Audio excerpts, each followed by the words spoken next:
আসসালামু আলাইকুম, welcome to Masud sows new video. বাংলাদেশের বৃহত্তম সেচ প্রকল্পের তিস্তা ব্যারেজ লালমনিরহাট জেলার হাতীবান্ধা উপজেলাধীন গড্ডিমারি ইউনিয়নের দোয়ানী ও পার্শ্ববর্তী নীলফামারী জেলার ডিমলা উপজেলাধীন খলিশা চাপানি ইউনিয়নের ডালিয়া-এর মধ্যবর্তী স্থানে তিস্তা নদীর উপর নির্মিত।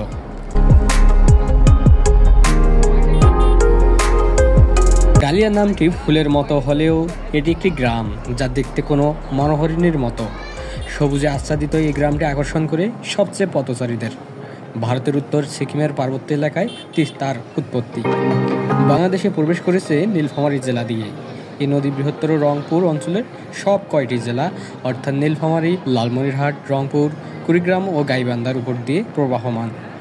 ৮০ দশকে লালমনিরহাটের হাতীবান্ধা উপজেলার দোয়ানীতে তিস্তা নদীর উপর গড়ে তোলা হয় বাঁধ, যাকে বলা হয় তিস্তা ব্যারেজ প্রকল্প।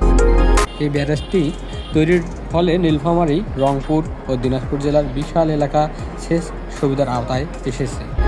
আমরা বর্তমানে অবস্থান করতেছি সেই তিস্তা ব্যারেজের ব্রিজের উপরে। নদীর মাঝখানে ব্যারেজ, যান্ত্রিক গেট, টানা ৪৪টি গেট এক নাগারে, আর আরেক পাশে আছে আরও ৮টি গেট খালি পানি নেওয়ার জন্য। অনেকগুলোই খোলা।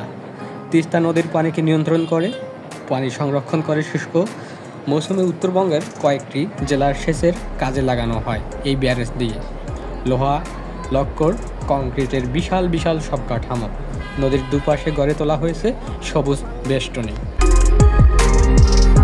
পিচ ঢালা সরু পথ ধরে চলতে চলতে মনে হবে এই পথ যেন শেষ না হয়।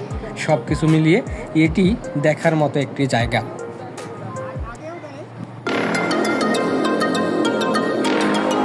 সাদরে আমন্ত্রণ জানাচ্ছি আপনাদেরকেও।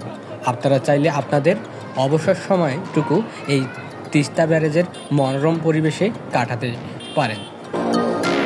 আজকের মতো এ পর্যন্তই।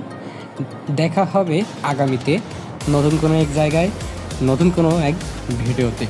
সে পর্যন্ত আপনাদের সকলের সুস্বাস্থ্য ও মঙ্গল কামনা করছি। ধন্যবাদ।